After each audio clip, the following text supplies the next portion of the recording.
원래 페트병이었어. 그래? 난 자동차 시티였는데. 우리 모두 ESG 덕분에 다시 태어난 거야. 역시 ESG 야.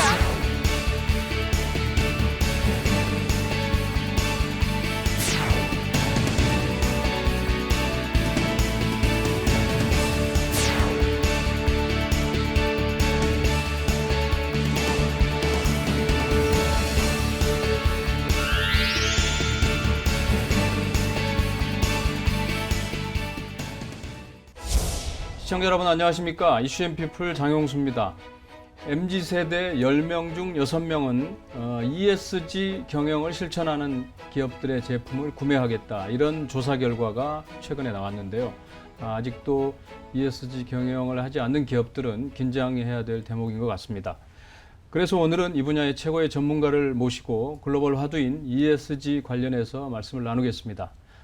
김앤장 국내 최대 로펌이죠. ESG 경영연구소 김동수 소장님 모셨습니다. 어서 오십시오. 반갑습니다. 네, 반갑습니다. 김앤장 하면은 국내 최대 이제 뭐 글로벌 경쟁력도 상당히 갖추고 있는 로펌으로 알고 있습니다. ESG 경영연구소를 언제 만들었고 또 어떤 역할을 하는지 궁금합니다. 김앤장에서 ESG와 관련 업무를 해온 건 굉장히 오래된 역사를 가지고 있습니다. 예. 그런데 ESG 경영연구소 자체를 설립한 건 올해 연초인데요. 예. 왜냐하면 최근 들어서 ESG와 관련된 내용들이 국가 간 거래에 있어서 무역 분쟁으로 발생하는 경우들도 많아졌고요. 또 개별 기업들이 ESG를 추진하는 데 있어서도 여러 가지 법적 쟁점 사항들이 함께 발생하고 있기 때문입니다. 그래서 김앤장에서는 ESG 경영연구소를 통해서 ESG를 추진하는 기업들의 인사이트를 제공하고 그리고 우리 기업이 어려움을 겪지 않도록 지원할 계획에 있습니다. ESG는 기업 경영은 물론 뭐 요즘 그 다른 분야, 그러니까 정치 의제에서도 뭐 당연히 심심치 않게 언급이 되고 있고 또 심지어 주식, 채권 이런 뭐 펀드죠. 투자하는 분들도 ESG에 대한 관심을 갖고 판단을 하는 것 같아요. 그런 만큼 중요해진 이슈인데 ESG가 무엇인지 전문가로서 한번 더 정리를 하고 넘어가죠. ESG란 용어 자체는 이제 사람들에게 일반 명사화 되어가고 있는 과정에 있습니다. E 환경, S 사회, 그리고 G 지배구조. 예. 환경적 측면에서 사회적 측면에서 종합적으로 고려하여 기업이 수익을 발생시킬 때 비로소 소비자들에게 환영받고 그리고 우리 사회에서도 널리 수용될 수 있다는 걸 의미하고요. 그리고 E와 S 측면을 가버닝하는 그리고 추진하는 데 있어서 중요한 밑받침이 되는 것을 G, 가버넌스라고 이야기합니다. 그리고 이 세 가지를 합쳐서 ESG라고 부르고 있습니다. 그래서 구체적으로 ESG는 기업의 지속 가능성을 위해서 추진해야 될 프레임워크이라고 이해되면 될 것 같습니다. 네, 방금 이제 지속 가능성 기업에 물론 언급을 하셨는데 사실 지속 가능성이라는 부분 그런 단어 용어는 사실 나온 지 오래된 것 같아요. 그러니까 ESG도 사실 논의된 것 자체는 좀 오래된 거죠. 예, 얼마나 된 겁니까? 예, 굉장히 오래된 네. 단어입니다. 라틴 스크립트, 영문자를 기반으로 한 도서나 문서에서 이런 지속 가능성이라는 단어가 처음 언급되는 문서는 1713년 본 칼로비츠라고 하는 학자의 생태경제학이라고 하는 도서에서 처음 이렇게 확인이 됩니다. 그래서 이런 본 칼로비츠가 이런 그 아이디어를 제시하게 되는데요. 숲의 지속 가능성을 위해서 숲을 지속적으로 활용하려면 나무가 자라는 속도보다 더 빨리 벌목을 해서는 안 된다라는 개념을 제시하면서 그리고 이러한 숲을 지속 가능하게 할 수 있는 것을 지속 가능성 정책이다고 부를 수 있다라고 이렇게 이야기를 합니다. 그리고 이러한 개념은 유엔에 의해서 지속 가능한 발전이라는 개념으로 채택되게 됩니다. 1987년에. 그래서 유엔에서 제시한 지속 가능한 발전 개념을 보면요. 본 칼로비츠가 제시한 개념을 그대로 인용하고 있는 걸 알 수 있습니다. 미래 세대가 수요를 충족시킬 수 있는 능력을 저해하지 않으면서 현 세대의 수요를 충족시킬 수 있는 발전. 무슨 말이냐면 미래 세대도 생선을 먹어야 되니까 남획을 하면 안 되고요. 네. 미래 세대도 역시 여전히 나무를 벌목해서 펄프를 만들고 종이를 만들어서 사용해야 되니까 숲을 황폐화시키면 안 되는 거죠. 네. 그런데 이러한 개념들이 어떻게 보면 굉장히 좋은 개념처럼 받아들여질 수 있으나 약간의 논란은 있을 수 있습니다. 우리가 지속 가능성이라고 할 때 누구를 위한 지속 가능성이냐는 질문이 있을 수가 있거든요. 예. 그래서 이런 담론들이 오랫동안 진행이 되다 이러한 지속 가능성이란 개념은 우리 지구와 인류 사회가 오랫동안 지속하기 위해서 필요한 개념으로 정리가 되고요. 그리고 우리 지구와 인류 사회가 지속 가능하기 위해 기업은 경제적, 환경적, 사회적 측면에서 책임을 다해야 된다는 개념인 트리플 바텀 라인이라는 개념이 완성이 되게 됩니다. 그래서 트리플 바텀 라인이라는 개념은 지속 가능성 그리고 지속 가능한 발전이라는 개념에서 유리가 되었고요. 이러한 경제적 측면뿐만 아니라 환경적, 사회적 측면에서 기업이 성과를 내야 된다는 개념을 통틀어 지속 가능 경영이라고 이야기를 했습니다. 네. 그리고 이러한 개념이 널리 확산되는 과정에서 금융기관들이 이제 시장에 참여하게 됐거든요. 근데 금융기관 입장에서 보면 경제적, 환경적, 사회적 측면이라고 했을 때 경제는 이미 금융기관들이 충분히 점검을 하고 있는 거죠. 그래서 경제 부분에 있어서 전통적으로 이렇게 보고 있던 재무나 회계적인 측면들을 제외하고 지배구조는 남겨두게 됩니다. 지배구조는 남겨두게 되니까 그 경제 부분이 굉장히 얕아지게 된 거죠. 그러니까 환경과 사회 뒤로 G가 붙으면서 ESG라는 용어가 완성되게 됩니다. 따라서 ESG라는 개념은 지속 가능성이라는 개념에 어원을 두고 있다고 봐도 무방할 것 같습니다. 말씀 들어보니까 상당히 오랜 역사를 가지고 있네요. ESG의 역사가. 그런데 최근에 이렇게 전 세계적으로 이렇게 큰 화두가 된 배경이 또 있습니까? ESG와 관련해서 최근에 급격한 관심을 갖기 시작한 건 사실 이 단어 ESG라는 용어 자체가 처음 사용된 건 2005년입니다. 그래서 2005년에 UNFI와 UNPRI 등 국제적인 금융기관들이 시장에 참여하면서 ESG라는 단어가 활성화되기 시작을 했는데요. 이 단어가 2005년부터 이렇게 시장에 관심을 끌었던 건 아닙니다. ESG라는 용어 자체가 관심을 끌었던 건 2018년을 전후해서 급격한 관심을 받게 됐었거든요. 몇 년 안 된 거죠, 그러니까. 예, 몇 년 되지 않았습니다. 그리고 우리나라는 글로벌 시장보다 2년 정도 늦은 2020년부터 ESG에 대한 관심이 급격히 증가하기 시작한 것으로 조사가 되고 있거든요. 네. 그래서 그래서 상대적으로 짧은 역사를 가지고 있습니다. 물론 이 개념은 오래됐지만요.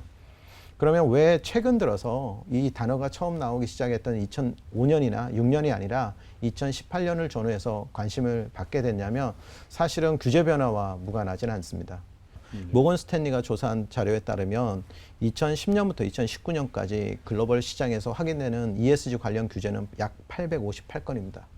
그 가운데 2018년과 19년에 규제 증가가 가장 많았다는 거죠. 대표적으로 2018년에 나온 규제 중에 하나가 EU 비재무 정보 공시에 관한 법률과 같은 것들이 있습니다. 그래서 2018년을 전후해서 ESG와 관련된 규제들이 급격히 나오기 시작하면서 기업들의 관심이 쏠렸던 건 사실이고요. 네. 사실 규제 변화만으로 이러한 ESG에 대한 폭발적인 관심을 이해할 수 있는 건 아닙니다.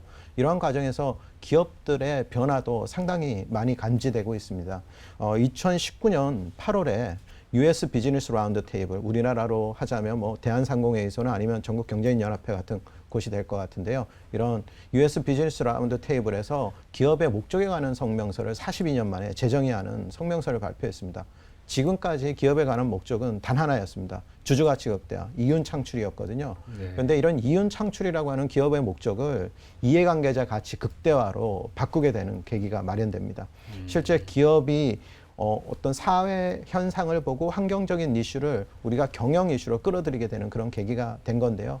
그래서 우리가 기업이 지속적으로 성장하기 위해서는 이해관계자들의 가치 극대화를 통한 성장이 필수적이라는 걸 인식하게 된 거죠. 이때를 전후해서 나왔던 대표적인 사례 중에 하나가 파타고니아 같은 기업들이 많이 예시로 이야기가 되고 있는데요. 파타고니아 2019년에 새로운 미션을 내놓게 됩니다. 그 전에 미션은 뭐였냐면 최고의 품질을 만든다였습니다. 그런데 그 이후에 나온 새로운 미션은요, 지구를 구한다로 바뀐 거죠. 그래서 지구를 구하기 위해서 파타고니아가 필요한 건 제품의 연속성, 그리고 재활용 가능성 이런 것들이 굉장히 중요하게 된 거거든요. 근데 이런 것들이 중요해지는 동시에 소비자들의 폭발적인 반응들이 따르게 됩니다. 그러면서 훨씬 더 인기를 끌게 되고 수요가 창출되게 되는 선순환의 고리가 만들어지게 된 거죠. 그러니까 앞서 MZ세대 말씀을 제가 모두에 했습니다만 그 방금 사례 기업 파타고니아의 경우도 우리 그 MZ 세대들이 많이 이렇게 선호하는 기업 제품 중에 하나죠. 예, 그렇습니다. 네. 최근에 보면 MZ 세대와 같은 세대들의 특징 중에 하나는 기존 세대와 다른 게 있는데요. 이런 ESG 관점에서 굉장히 특이한 것들이 확인되는 몇 가지 것들이 있습니다. 그 중에 하나가 과연 구매 의사 결정을 하는 데 있어서 실제 액션으로 이어지는지에 대한 구분점인데요. 과거 세대들의 경우에는, 기성 세대들의 경우에는 이런 ESG적이거나 그런 윤리적이고 또 사회 책임적이고 이런 관점들이 중요하다라고 하더라도 네. 막상 구매 의사 결정을 하는 그 순간에 가격이 좀 더 싼 게 있으면 옆에 있는 싼 물건을, 제품을 잡더라는 거죠. 근데 MZ 세대들의 경우에는 그 구매 의사 결정을 내리는 그 순간에 그 제품이 어떠한 의미가 있는지 그 의미를 찾으려고 한다는 것에서 과거의 기존 세대들과는 크게 차이가 있는 것으로 확인되고 있습니다. 야, 그런 부분들을 기업들이 뭐 당연히 더 갈수록 의식을 할 수밖에 없다는 생각이 들고요. 그 세계적인 자산운용사 블랙로 거기 CEO 레리 핑크죠.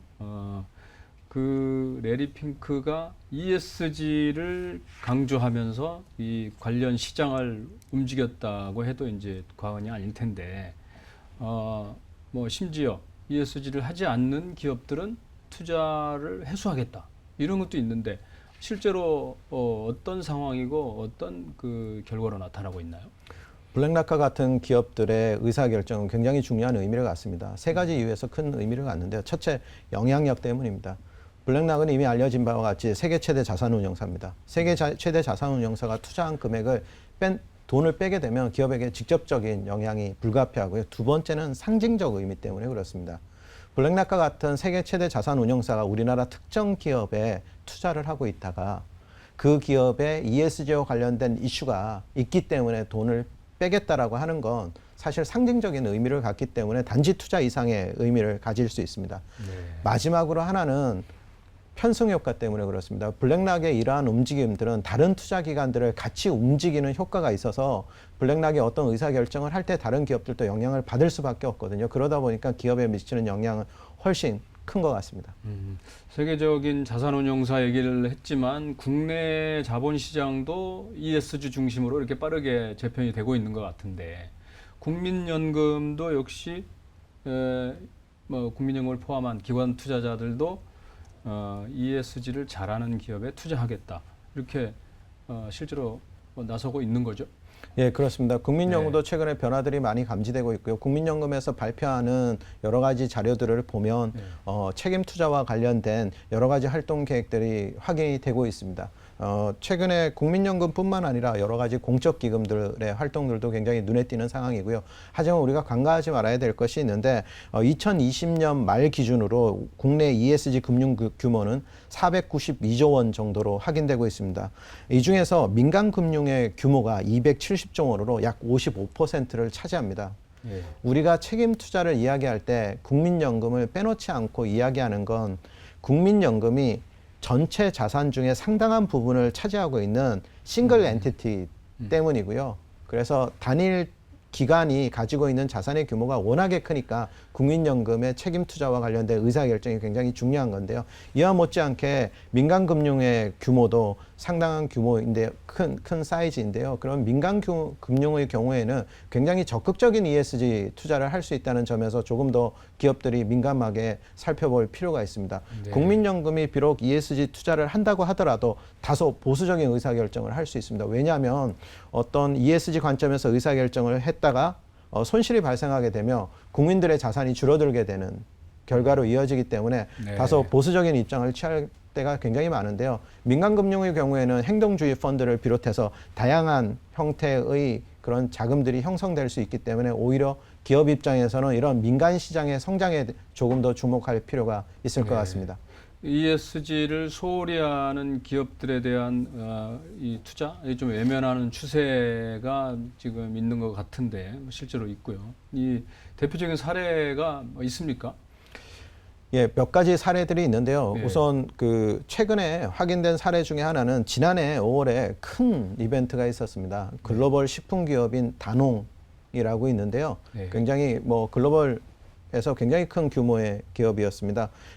다농의 CEO가 전격적으로 해임이 됐습니다. 네. 근데 이게 재밌었던 게 다농이 그때까지 ESG를 잘하는 기업으로 알려져 있었거든요. 그래서 다농의 CEO가 이런 불평을 했다고 합니다. 한 언론에서. 내가 ESG를 열심히 하고 지속 가능성을 추구했더니 결국에 해임이 됐다. 이런 지속 가능성이 리턴으로 돌아올 때까지 시장이 기다려주지 못했다. 는 그런 불평을 했다고 그래요. 그런데 다른 일각에서는 이런 의문이 제기됐습니다. 과연 다농의 ESG 활동이 ESG 성과로 이어졌는지 라는 질문이 이어졌거든요. 중요한 것은 기업들이 ESG 활동을 하는 것도 중요하지만 ESG 활동이 실제 기업의 성과로 이어지도록 만드는 것이 굉장히 중요한 사례일 것 같다라고 생각을 하고요. 네. 다른 한 가지 사례를 보면 오스테드라고 하는 그런 기업이 있는데요. 그 노르웨이의 전력회사입니다. 우리나라에서 한전과 같은 그런 역할을 하는 그런 기업인데요. 이런 오스테드가 지난해 2020년 기준입니다. 그 2년 전, 2020년 데이터를 기준으로 했을 때 생산한 전력 생산의 98%가 화석연료를 기반으로 한 것이 아니라 재생연료를 기반으로 했다는 겁니다. 네. 2016년만 하더라도 오스테드는 노르웨이에서 가장 온실가스를 많이 배출하는 발전회사였습니다. 근데 이제는 재생에너지를 98% 생산하는 기업이 된 거죠. 근데 그간에 탄소 국경세와 같은 논의들이 급진전하면서 오히려 이런 재생에너지를 생산하는 기업들이 훨씬 각광을 받으면서 새로운 사업기회 요인들이 창출되는 것을 볼 때 우리가 이런 ESG가 단지 규제로서 또는 투자를 할 때 좀 고려해야 되는 요소가 아니라 실제 ESG가 성과가 되기 때문에 ESG에 조금 더 주목해야 되는 이슈가 아닌가 생각합니다. 끝으로 하나 더 예를 들어드리면요. 2020년 테슬라 자동차가 영업이익이 1조 7천억 원이었습니다. 2020년. 예, 네. 2020년 말 기준으로 1조 7천억 원의 영업이익이 나왔는데요. 이 가운데 70.8%가 자동차를 만들어서 영업이익을 창출한 것이 아니라 자동차를 만드는 과정에서 탄소 배출권을 획득해서 그 탄소 배출권으로 벌어들인 돈이라는 거죠. 그러니까 이제는 ESG와 같은 활동들이 단지 리스크 관리를 위해서 또는 투자자들에게 조금 리스크적인 요소들을 해소하는데 그런 정보를 제공하는 정도의 수준이 아니라 실제 이익이 되기 때문에 투자자들이 관심을 가져야 되는 그런 현안이 된 것 같습니다. 그런데 이제 ESG 당연히 이제 필수적인 분야지만 기업들 입장에서는 상당히 혼란스럽다. 기준 평가 방법에 대해서 그런 얘기들을 하는데 이 특정 기업의 ESG 성적표를 보려면 어떤 기준을 봐야 되는 겁니까? ESG와 관련한 평가 기준은 EU 위원회에서 조사한 자료에 따르면 2018년 말 기준으로 약 600여 개인 것으로 확인되고 있습니다. 평가 기준이 굉장히 많은 거죠. 네. 그래서 시장에서 불만이 많습니다. 평가 기준이 너무 많다. 근데 이건 오해도 있는 것 같아요. 왜냐하면 다양한 평가 기준들이 있지만 대부분의 평가 기준들을 한번 비교해 보면 유사한 항목들을 다루고 있는 게 확인이 되거든요. 결국 차이점은 어디에서 나오냐면 가중치에서 있습니다. 유사한 평가 항목을 다룬다고 하더라도 평가사의 관점에 따라서 가중치는 달리할 수 있기 때문입니다. 예를 들어서 윤리적 측면을 조금 더 강조하는 그런 평가기관의 경우에는 윤리적인 그런 항목들의 가중치를 들 수 있고요. 환경이나 사회적 측면보다 오히려 이런 환경이나 사회적 측면의 성과를 가버닝하는 가버넌스가 더 중요하다라고 생각하는 평가기관들은 지배구조와 관련된 항목들에 대한 가중치를 조금 더 설계해 넣을 수 있습니다. 따라서 투자자나 소비자들이 볼 때 단지 ESG 평가 기준이 굉장히 혼탁하다라고 이야기할 것이 아니라 ESG 기준이 내가 선호하는 그런 기준은 어떤 것인지 조금 더 살펴볼 필요가 있다라고 생각이 됩니다.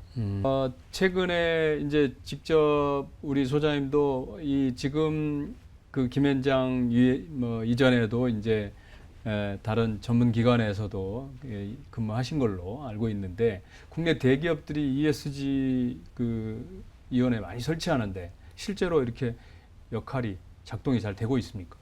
ESG 위원회는 지난 한 해 동안 예. 우리나라 기업들이 가장 많이 도입한 ESG 제도 중에 하나였습니다. 예. 그래서 조사 자료에 따르면 지난 1년간 코스피 200기업 가운데 ESG 위원회를 이사회 산하위원회로 공식화한 기업은 무려 96개로 확인이 됩니다. 그래서 네. 국내 상위 200대 기업 중에 약 한 100개에 이르는 기업들이 절반 정도가 절반이 했네요. 네, 그렇습니다. ESG 위원회를 라는 제도를 도입하게 된 거죠. 근데 자세하게 살펴보면 그 위원회가 어떤 활동을 하고 있는지를 봤더니 다루고 있는 안건의 대부분들이 유의미한 ESG 활동을 다루고 있는 게 아니라 기존에 하고 있던 활동들을 명칭만 ESG 위원회 쪽으로 보내서 그대로 의사결정을 하고 있더라는 거죠. 네. 그래서 실제 ESG와 관련된 의사결정 사항들은 그리 많지 않았다. 아직까지 ESG 위원회가 형식적으로 진행되는 것이 아니냐라는 의문의 시각, 그런 의심의 눈초리를 보내고 있는 것도 사실입니다. 그런데 우리가 두 가지를 더 고려해야 될 것 같아요. 하나는 우리가 ESG 위원회가 정말 필요한지에 대한 부분이고요. 그 질문에 대해서는 답은 정해져 있습니다. 필요하답니다. 네. 왜냐하면 환경적, 사회적 측면의 여러 가지 기업의 현안들은 다양한 이해관계자들과 또 현업 부서들과 관계가 되어 있습니다. 그래서 이런 현업 부서들의 이해관계를 조정하기 위해서는 이런 현업 부서 간의 이해관계를 조정할 수 있는 통할 조직이 필요할 수밖에 없는데요. 그래서 ESG를 가버닝하는 그런 의사결정 시스템으로서 이사회 산하에 ESG 위원회가 있는 것은 굉장히 효과적인 방식일 수 있습니다. 다른 한편으로 그러면 ESG 위원회가 있는 것은 좋은데 정말 펑션을 하느냐, 제대로 순기능을 하느냐에 대한 질문이 있는데요. 물론 여러 가지 최근의 조사 결과에서 이야기하고 있는 것처럼 ESG 위원회가 실제 잘 기능하지 않는다라는 지적들에 대해서는 일부 납득할 만한 부분들도 있습니다. 그러나 이건 하나의 과정으로 봐야 되지 않을까 하는 생각이 드는데요. 지난해 우리나라 기업들이 ESG 위원회를 막 설립하기 시작을 했거든요. 네. 그리고 ESG 위원회의 어떤 운영 규정들을 만들고 또 헌장들을 만들고 강령들을 만들고 해가는 과정에 있습니다. 그래서 이러한 작업들이 다 마무리가 되는 시점이 된다면 자연스럽게 좀 더 중요한 의사결정을 할 수 있는 그런 현안들이 발생하지 않을까 그렇게 생각이 됩니다. 네. 이 ESG가 그만큼 중요해졌다는 얘기인데 말씀 나누다 보니까 시간이 다 돼서 우리 ESG 경영연구소 어떤 계획들을 가지고 계십니까? ESG 경영연구소는 네. 국내 다양한 ESG 관련된 제도 변화들이 많습니다. 이러한 제도 변화들에 대한 정보들을 지식화해서 국내 기업에게 인사이트를 제공하고 우리 기업들이 무역장벽 ESG라는 그런 무역장벽들을 극복할 뿐만 아니라 이를 오히려 사업기의 요인으로 살릴 수 있는 지식 정보를 제공하는 데 초점이 맞춰져 있습니다. 그리고 앞으로도 그러한 활동들을 좀 더 강화해 나갈 예정이고요. 네. ESG 세부적으로 보면 굉장히 구체적인 그런 분야들이 있습니다. 이러한 분야들 하나하나에 대한 그 전문적인 지식과 그런 서비스를 제공하는데 좀 초점을 맞춰서 활동할 계획이 있습니다. 네, 앞으로도 애써주시고 국내 기업들이 ESG 경쟁력을 가질 수 있도록 역할해 주시기 바랍니다. 감사합니다. 네. 네, 김동수 소장님의 말씀 나누다 보니까 ESG는 기업들의 노력이 당연히 있어야 또 글로벌 경쟁력을 갖출 수 있다는 생각이 듭니다만 경제 주체들의 관심과 노력이 필요해 보이는 영역인 것 같습니다. 이슈 앤 피플 여기서 마치겠습니다. 감사합니다.